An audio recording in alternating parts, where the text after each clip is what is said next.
My fiancé posted, making him take a polygraph test before the wedding. If he loves me, he has nothing to hide.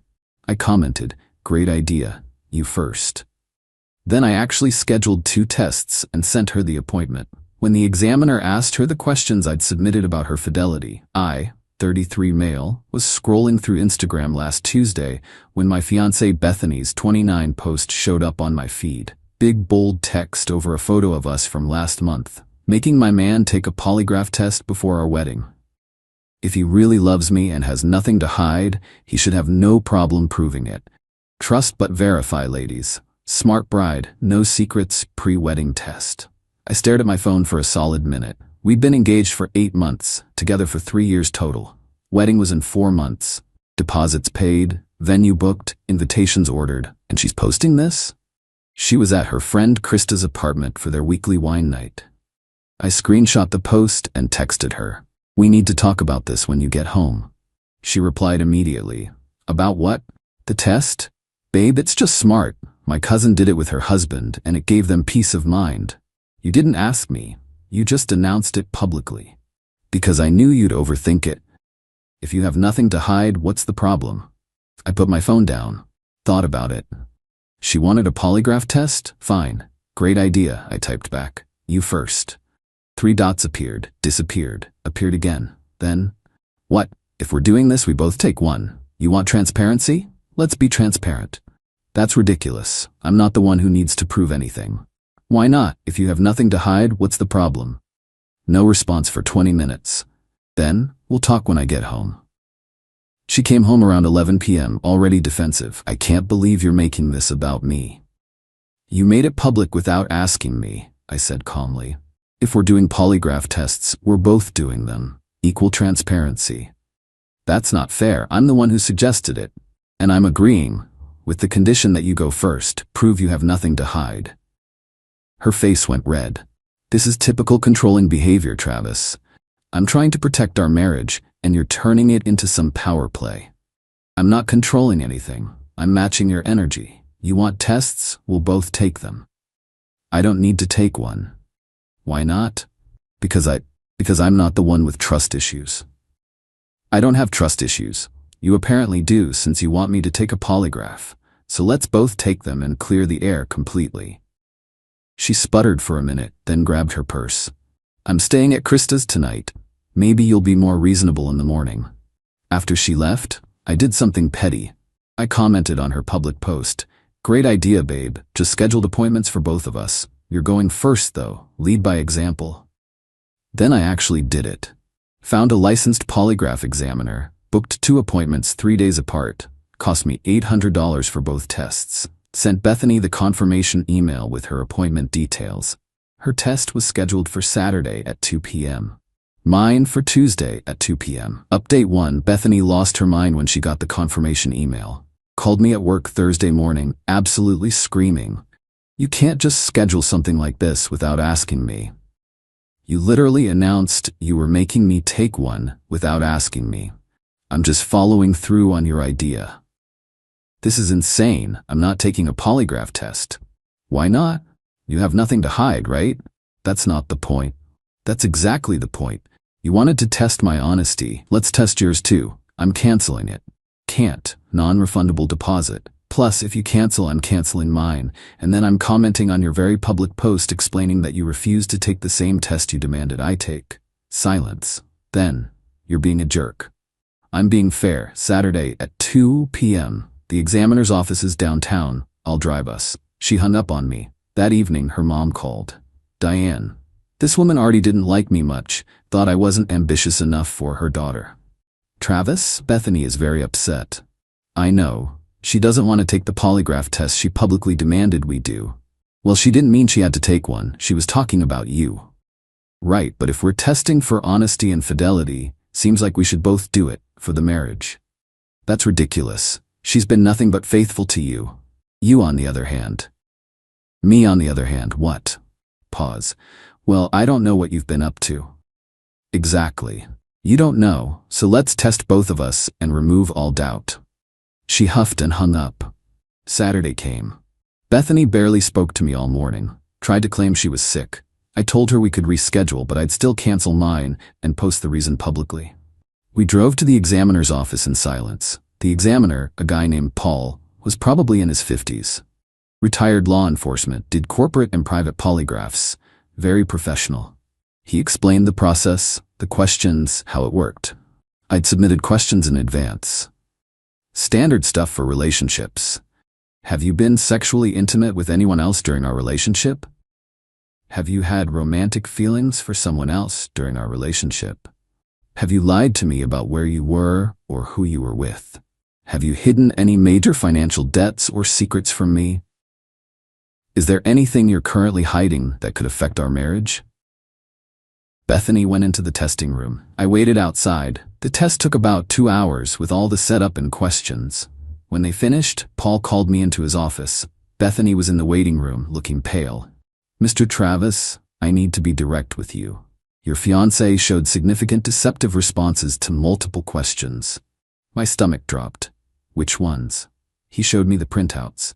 The first question, about sexual intimacy with others, clear deception indicators. The question about lying about whereabouts, deception. The one about hiding things, major deception. What does this mean? It means she wasn't truthful in her responses to those questions. Now, polygraphs aren't 100% accurate, but these are pretty clear patterns. I'd recommend you have a serious conversation with her. I paid the balance. Walked out to the waiting room. Bethany was crying. Let's go home, I said quietly. In the car, she started before I could. The test is wrong. Those things aren't reliable. I told the truth, and it still said I was lying. Bethany, what? Just tell me, please. She was quiet for a long time. Then it was just twice, and it was before we got engaged. Everything went cold. What was twice? There's this guy at my office, Qley. There were 2 times, but it was before you proposed. It doesn't count. When before I proposed? Like a month before. I'd proposed 3 years and 1 month ago. A month before that, we'd been talking about moving in together, planning our future, and you've been working with him this whole time. It didn't mean anything. It was just physical. I chose you, Travis. I said yes to you. After sleeping with him. It was a mistake. Twice. I'm sorry, but you can't be mad. You made me take that stupid test. This is your fault for pushing it. I almost laughed. Almost. You demanded I take a polygraph test to prove I was faithful, and you've been hiding that you cheated on me. It was 3 years ago. You lied about where you were, multiple times apparently, since the test caught that too. What else did you lie about? She wiped her eyes. Nothing. The test says otherwise. We got home. I went straight to my computer and started looking up wedding cancellation policies. She followed me into the office. What are you doing? Seeing what we lose if we cancel the wedding. You're not seriously breaking up with me over something that happened 3 years ago that I didn't even have to tell you about. You had to tell me because you failed a polygraph test that you demanded. I demanded you take one. Because you were projecting. You cheated, so you assumed I did too. I just wanted to be sure. Sure that I was as dishonest as you? Well, good news. I'm not, which we'll never know for certain because I'm canceling my test. You have to take it now. Why? You failed yours. The wedding's off. There's no point. She started hyperventilating. You can't do this. Everything's planned. People are coming from out of town, the venue, the dress, You should have thought about that before you cheated on me and lied about it for 3 years. I'm calling my mother. Go ahead. Update 2. Diane showed up within the hour. Qley brought Bethany's sister, Michelle, for backup. The 3 of them staged an intervention in my own living room. Travis, you're being unreasonable, Diane started. How am I being unreasonable? Bethany made one mistake years ago. You're gonna throw away your entire relationship over that? She cheated on me twice with a coworker, then lied about it for 3 years, then demanded I prove my faithfulness. Yeah, I'm throwing it away. Michelle jumped in. Men cheat all the time and women forgive them. You can't even forgive one mistake? 2 mistakes. 2 different times she chose to sleep with someone else, and I'm not obligated to forgive anything. She chose you, Diane said.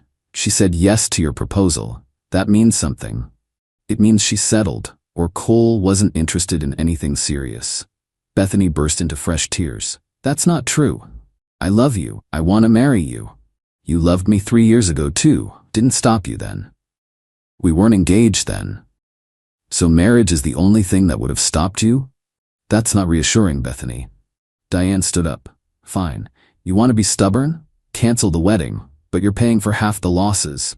She didn't do anything to deserve being financially punished. Actually, check the contracts. My name is on the venue, the catering, the photographer. I booked them. I put down the deposits from my accounts. Her face went red. You can't be serious. Deadly. I'm canceling everything tomorrow. You'll get whatever refunds are available, but most of those deposits are non-refundable at this point. That's thousands of dollars. Should have thought of that before demanding a polygraph test that exposed your own cheating. Michelle got in my face.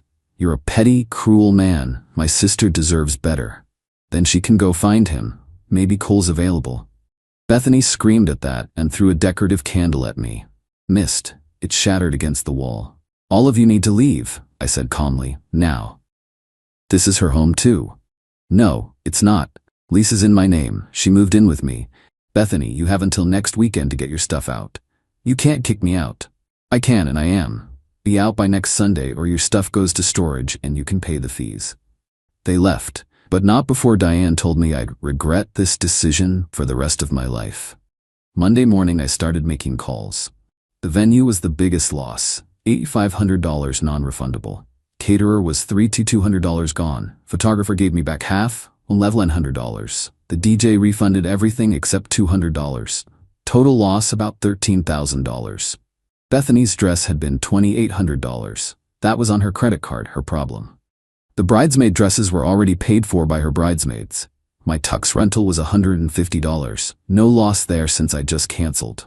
All told, I was out $13,000. Hurt, but better than a divorce later. But then things got messy. Bethany's Instagram post from the beginning, she updated it. Update. Turns out my ex-fiancé couldn't handle being held accountable. Canceled our wedding because I asked him to be honest. Bullet dodged. No mention of her test. No mention of why things really ended. Her comments section filled up with support. You're better off. Men are trash. He wasn't worthy of you. One of my cousins saw it and called me. Dude, what happened? I told her the truth. She asked if she could share it. I said yes, but to be tactful. Within a day, the real story was circulating. My cousin didn't name names, just said guy's fiancé demanded he take a polygraph test, insisted she take one first. She failed, admitted to cheating. Now she's playing victim online. The story got back to Bethany. She called me, furious. You told people I cheated? You're playing victim online. I'm just correcting the record. That's private. Your post wasn't private. You made this public when you posted about the tests in the first place. Take it down. Can't take down what other people are saying. Maybe update your post with the full truth. She hung up on me. 2 days later, I got a call from Cole, the coworker. Travis? Hey man, this is Cole. I work with Bethany. I know who you are. Right. Listen, I heard about what happened. The wedding and stuff. I just wanted to say, I didn't know you guys were that serious when it happened. She told me you were casual. We'd been together 2 years when you slept with her. Yeah, I know that now. She lied to me too, man. Told me you guys were on a break or something. I wouldn't have, I'm not that guy. You slept with her twice. The second time she said you guys broke up. Look, I just wanted to apologize. I feel like crap about it. Does your girlfriend know? I'd seen his Instagram. He'd been with someone for 2 years now. Long pause. No. Might want to get ahead of that. Bethany's not exactly keeping quiet about anything. He hung up shortly after. I felt a little bad about that comment. But only a little. Final update. It's been 6 weeks since I canceled the wedding. Here's how everything shook out. The first week, Bethany moved out. Her dad came with a truck, and her brother. They didn't speak to me. Just loaded up her stuff and left. She tried to take the coffee table I'd bought before we met. I stopped that. She cried about it. Didn't care. Found out later she'd moved back in with her parents. Diane's apparently making her life miserable, asking why she couldn't just keep her mouth shut about the whole thing. The second week, some of Bethany's friends started reaching out to me. Not to yell, to apologize. Turned out Bethany had been telling them for months that I was probably cheating and acting suspicious. She'd been building a narrative to justify the polygraph test demand. One friend, Ashley, told me Bethany had been weird about Cole for years. She'd mention him constantly. We thought it was just because they worked together, but now it makes sense. Asked Ashley if she thought it was really only twice. She went quiet. I don't know, but Bethany went on a lot of work happy hours over the years. That messed with me for a few days, wondering how much more there was that the polygraph didn't catch. But then I realized, doesn't matter. Whatever the truth was, she'd lied about enough. Third week, I got a message from Cole's girlfriend. Apparently Bethany had reached out to her to clear her conscience about sleeping with Cole years ago, but in doing so, she'd mentioned Cole had been texting her recently to check in. Cole's girlfriend dumped him. Then she thanked me for the warning I'd given him because it made her press him about his history with Bethany, which led to finding recent texts. So Cole lost his relationship too. Can't say I felt bad about it. Week 4, I got a lawyer's letter. Bethany was threatening to sue me for emotional distress and damage to her reputation. Wanted $25,000. My lawyer sent back a beautiful response. Basically, your client demanded a polygraph test, failed it, admitted to infidelity, and has since posted misleading information online. Countersuit for defamation being prepared if this proceeds. Never heard back about the lawsuit. Bethany's Instagram went private after that. Heard through mutual friends she deleted the original polygraph post and most references to me. Too little, too late. Week 5, my brother's wife mentioned running into Bethany at Target. Bethany apparently tried to play victim. Travis broke my heart over nothing, until my sister-in-law just said, he dodged a bullet. You cheated on him. Bethany left her cart and walked out of the store. The invitations to our wedding had already gone out. I sent a mass text to everyone. Wedding canceled. Relationship ended. No gifts necessary. No explanation needed. Sorry for any travel plans already made. Got a lot of supportive responses. A few people asked what happened. I kept it vague. We discovered we weren't compatible after all. Most people heard the real story anyway. Small networks talk. Now 6 weeks out, I'm doing okay. Not great. The betrayal still stings. The lying stings worse. The projection, demanding I prove something she was guilty of, that stings most of all. But I'm glad I called her bluff, glad I insisted she take the test first, because if she'd never posted that Instagram nonsense, I might have married her without ever knowing. The $13,000 loss hurts, but it's cheaper than a divorce, and way cheaper than a lifetime with someone who lies that easily. Bethany's apparently seeing a therapist now. Good for her. Hope she figures out whatever made her think that Instagram stunt was a good idea. As for me, taking a long break from relationships. Maybe forever, who knows? Trust isn't coming easy these days. But at least I'm not planning a wedding to someone who'd cheat on me and then demand I prove I hadn't cheated on her. The irony still makes me laugh sometimes, in a bitter, this is my life now kind of way. Someone asked if I regret pushing for her to take the test first. Absolutely not. Best $400 I ever spent. Saved me from years of wondering, of half-truths, of finding out 5 years and 2 kids in that my wife had been lying since before we got engaged. The polygraph test was her idea. I just made sure it actually served its purpose, revealing the truth. She wanted transparency. She got it, just not the way she expected. My fiancée ran out of our wedding after her ex crashed it yelling, "Come back to me." I told guests, "Open bar, party continues." 72 hours later, she called crying after he'd rejected her and taken her car. When she begged to come home, I, 31 male, was standing at the altar. My fiancée, 29, was halfway down the aisle. Everything was perfect. The flowers, the music, 200 people watching. My mom crying happy tears. Her dad walking her toward me with this proud look on his face. Then the doors at the back crashed open. Her ex-boyfriend came sprinting down the aisle like his life depended on it. Full on running. People gasped. Turned around.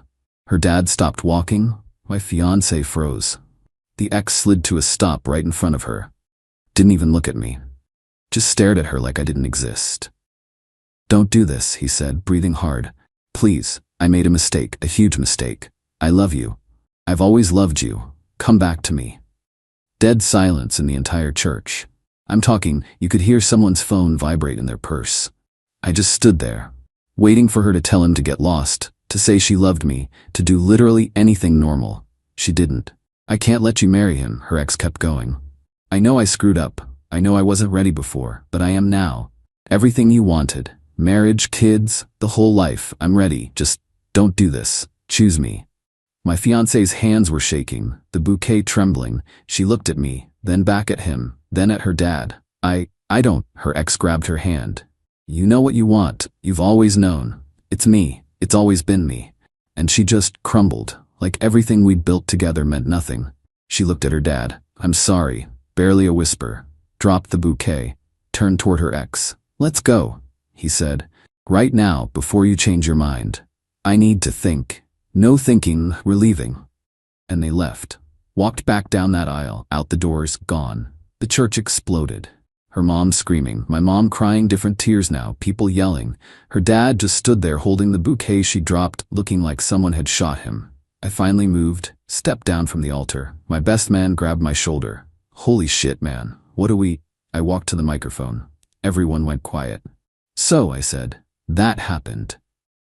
Nervous laughter rippled through the crowd. Here's the thing. I paid for a venue, an open bar, a band, really good food, and it's all non-refundable. Paused, looked around.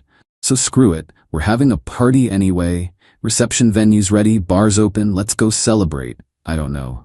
My freedom. More laughter, real this time. My best man started clapping, then my brother, then more people. The whole church started clapping and cheering. Her family looked horrified. Her mom tried to approach. I'm so sorry, I don't understand what she's... Save it, I said. I've got a party to throw. Walked right past her. The reception was insane. People got wasted. The band played every high-energy song they knew. My cousins did shots. My uncle gave a toast about dodging bullets. Someone started a limbo contest. I ate my half of the wedding cake. Drank good whiskey. Danced with my mom to what was supposed to be our mother-son dance. You okay, baby? She asked. Honestly, yeah, I'm good. And I was. Weirdly, genuinely good. Around midnight, still at the reception, my phone buzzed. Text from her. I'm so sorry. I don't know what happened. Can we talk? I stared at it, thought about responding. Then I put my phone away and went back to dancing. Update 1. Woke up the next morning with a brutal hangover. My best man had crashed on my couch. We ordered breakfast and tried to process the previous day. Dude, you're like a folk hero now, he said, scrolling his phone. People are still posting about it. Someone made a meme. A meme? He showed me. It was a picture of me at the microphone with text. When life gives you a canceled wedding, throw the party anyway. I laughed. Probably shouldn't have, but I did. My phone had been going off all morning. I finally checked it. 53 messages. Mixed support from my people and panic from hers. Her mom had left multiple voicemails. I listened to one. Please call me. She made a terrible mistake. She's devastated. Her ex has always manipulated her. You know that. Please. She loves you. Don't give up on her. Then her sister. Seriously? You're just not gonna answer? She screwed up, but she needs you. Call her back. Then her. Baby, please. I panicked.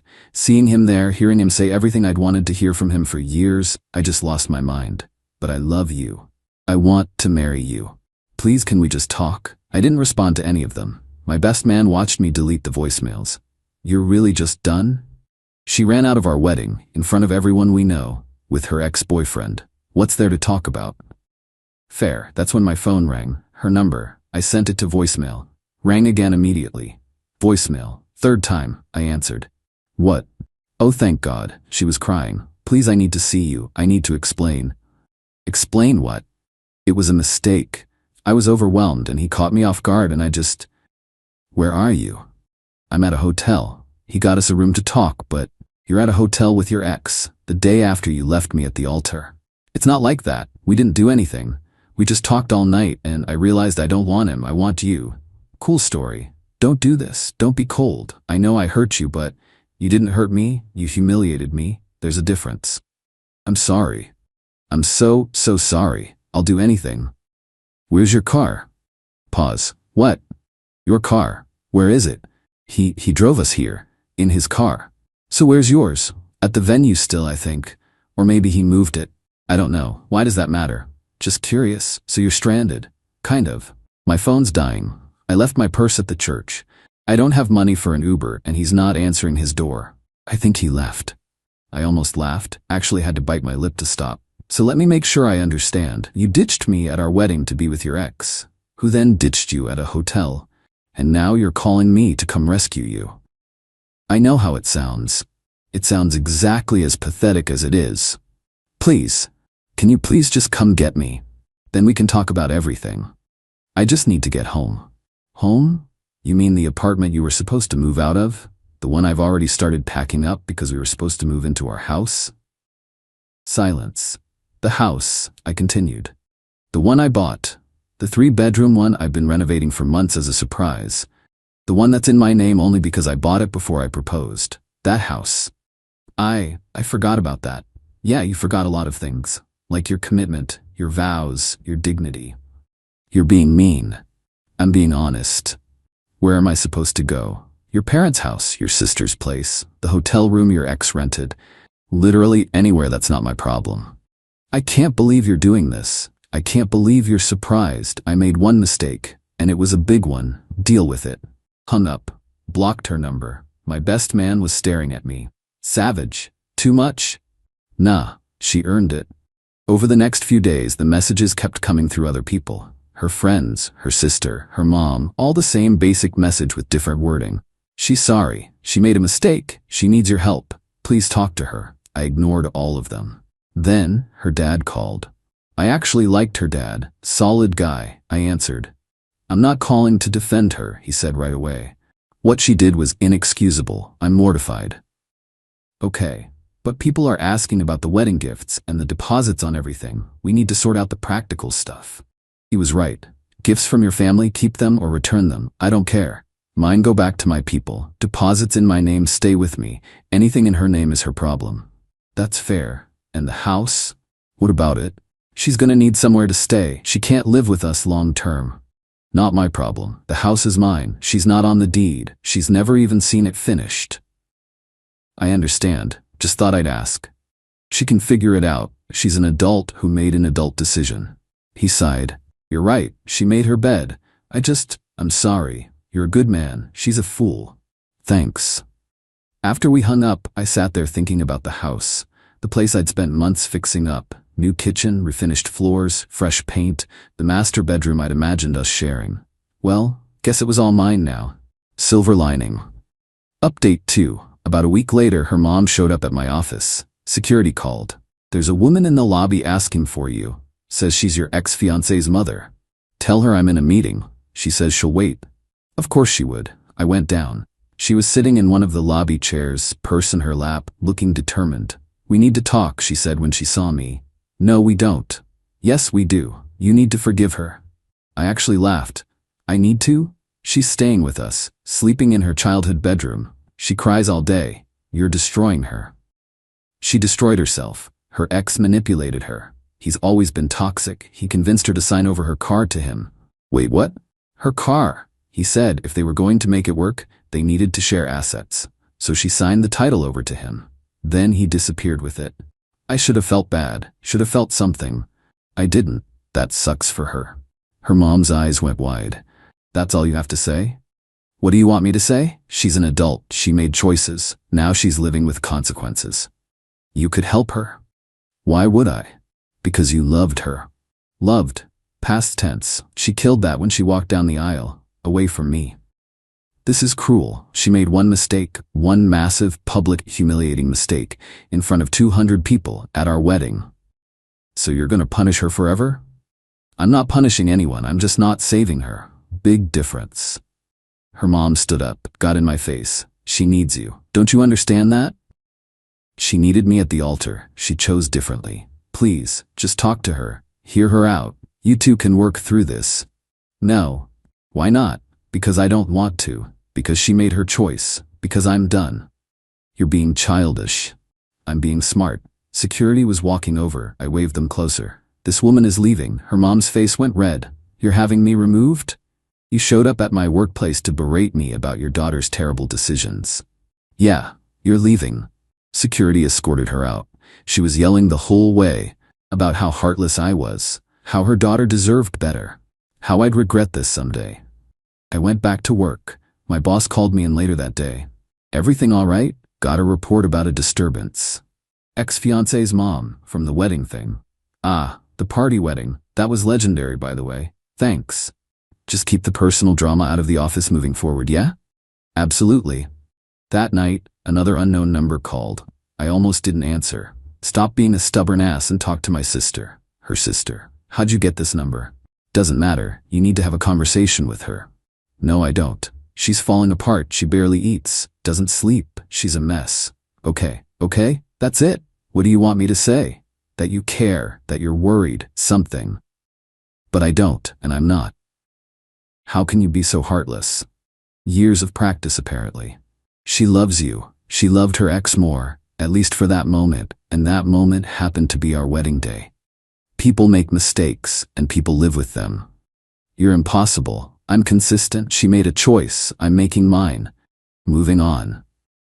After 1 week? After the best week I've had in months, actually. That's messed up. What's messed up is everyone acting like I'm the villain here. I didn't do anything wrong. I showed up. I was ready to commit. She ran. She was confused. Being confused doesn't give you a free pass to humiliate someone and expect them to just take you back. Her sister was quiet. Then, she's asking about the house. What about it? Can she stay there? You have 3 bedrooms. I laughed. Hard. Absolutely not. Why not? Because it's my house. I bought it. My name, my money. She has zero claim to it. But you bought it for both of you. I bought it for my future wife. She made it clear she doesn't want that job, so no house. You're unbelievable. I'm practical. She hung up. The harassment continued through my own family. My aunt called. Her mother contacted me through Facebook. Great. She wants me to talk sense into you. There's no sense to talk. I'm already being sensible. The girl is genuinely sorry. Aunt, I love you. But stay out of this. I'm just saying, everyone deserves a second chance. Not everyone. Not for everything. This isn't a second chance situation. This is a you showed me who you really are situation. You're really not going to forgive her? Nope. Ever? Can't see that happening, no. My aunt sighed. All right, I'll let them know I tried. After that call, I really thought about it. Everyone pushing. Everyone saying I should forgive her. Be the bigger person. Give her another chance. But why? She didn't make a small mistake. She didn't forget our anniversary. She didn't accidentally hurt my feelings. She made a calculated choice. Heard her ex say the magic words and threw away 3 years. Our future. Our plans. Everything. In front of everyone. And now that it blew up in her face, I was supposed to what? Take her back? Pretend it never happened? Hell no. I texted my best man. Beer? Always. We met at our usual spot. I filled him in on the week's greatest hits. They're relentless, he said. Yeah. You wavering at all? Not even a little bit. Good, because if you took her back, I'd have to disown you as a friend. I laughed.